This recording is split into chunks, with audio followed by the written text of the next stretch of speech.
महाग्रंथ महाभारत से जुड़ी ऐसी कई कहानियां हैं जिसके बारे में कई लोगों को नहीं पता होगा, लेकिन उससे जुड़े प्रमुख पात्रों यानी पांचों पांडवों से आप सभी बखूबी परिचित होंगे। भीम, अर्जुन, नकुल और सहदेव ये चारों अपने बड़े भाई युधिष्ठिर का सम्मान अपने प्राण से बढ़कर करते थे।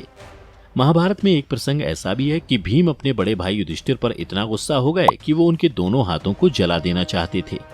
आखिर अपने पिता समान बड़े भाई के साथ भीम ऐसा क्यों करना चाहते थे? क्या आप जानते हैं भीम ऐसा क्यों करना चाहते थे? महाभारत की रचना सत्यवती और पराशर के पुत्र कृष्ण द्वैपायन वेदव्यास के द्वारा की गई। सांवले रंग के कारण उनका नाम कृष्ण पड़ा और यमुना के द्वीप में जन्म लेने के कारण उन्हें द्वैपायन के नाम से जाना गया। वैदिक मंत्रों को 4 संहिताओं में विभाजित करने के कारण उनका नाम व्यास रखा गया।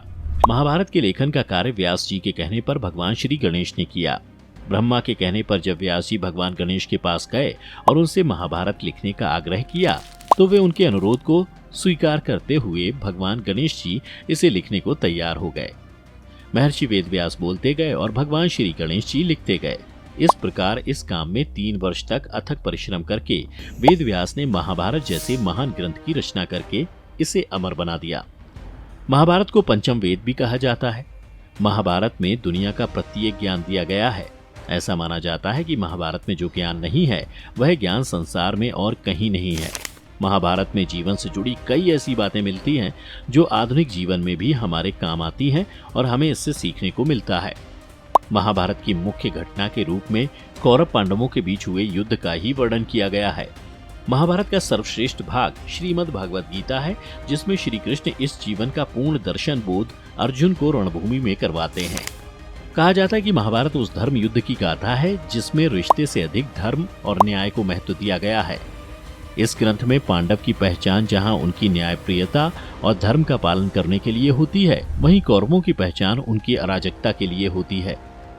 वैसे संपूर्ण काव्य में तो पांडवों के बीच अटूट स्नेह का रिश्ता दिखाया गया है, लेकिन कई बार ऐसा भी हुआ कि किसी बात को लेकर आपस में मनमुटाव की स्थिति उत्पन्न हो गई और यह स्थिति बेहद डरावनी हो जाती थी।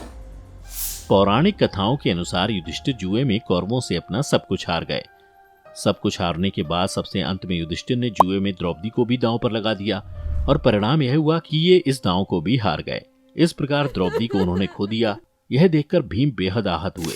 कौरवों ने भरी सभा में द्रौपदी का चीरहरण और अपमान किया। यह सब देखकर भीम गुस्से से आग बबूला हो उठे थे। उन्होंने युधिष्ठिर से कहा कि आप जुए में सब कुछ हार गए, इस बात का मुझे कोई अफसोस नहीं, लेकिन आपने द्रौपदी को दांव पर लगा दिया और उसे भी हार गए। इस वजह से मुझे आपके ऊपर बहुत गुस्सा आ रहा है।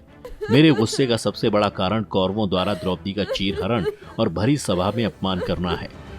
भीम ने युधिष्ठिर को द्रौपदी के अपमान के लिए जिम्मेदार ठहराते हुए उनके दोनों हाथों को जलाने का फैसला किया।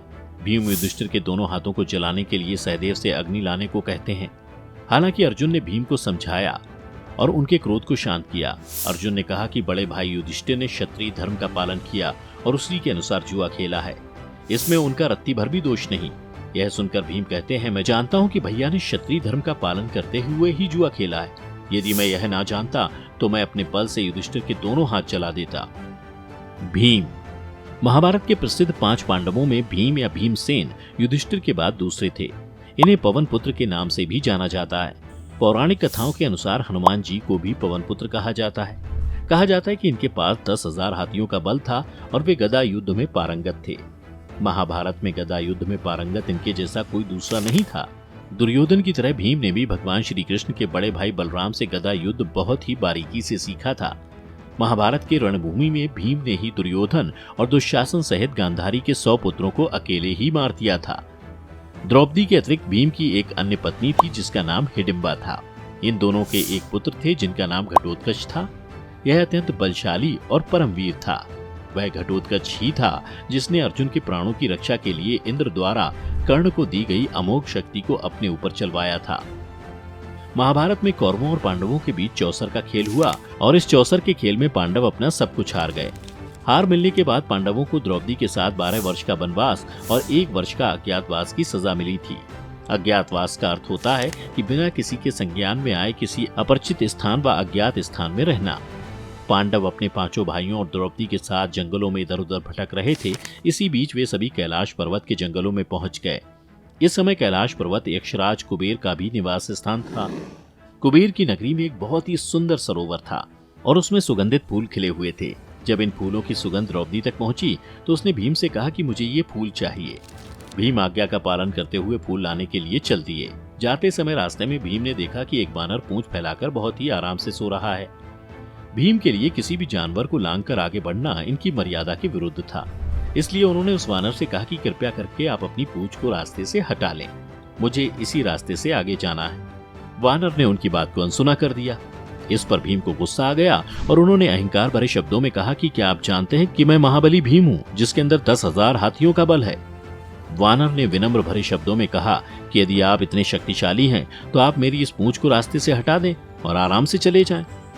इस बात को सुनकर भीम क्रोधित हो गए और अपने क्रोध में आकर पूंछ हटाने की कोशिश करने लगे, लेकिन बहुत प्रयास के बाद भी उस वानर की पूंछ टस से मस नहीं कर पाए। यह देखकर भीम अचंभित हुए और हाथ जोड़कर अपनी हार मान ली। अब ये उस वानर से प्रार्थना करने लगे कि हे प्रभु, आप अपना असली रूप दिखाएं। इनकी बातों से प्रसन्न होकर पवन पुत्र हनुमान जी ने अपना असली रूप दिखाया। उन्होंने भीम को बड़े ही प्यार से समझाते हुए कहा कि तुम्हें कभी भी अपनी शक्ति का अहंकार नहीं होना चाहिए।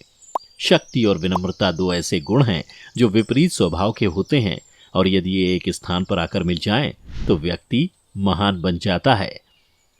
आज की वीडियो में बस इतना ही। हम उम्मीद करते हैं कि हमारी वीडियो के जरिए आपको कई सवालों के जवाब मिल गए होंगे। अगर ये वीडियो पसंद आई हो तो इसे लाइक और शेयर जरूर कीजिएगा। अगर आपने हमारे चैनल को सब्सक्राइब नहीं किया है तो जरूर करिए। इसके साथ ही मुझे दें इजाजत। इस वीडियो को अंत तक देखने के लिए आपका बहुत बहुत शुक्रिया।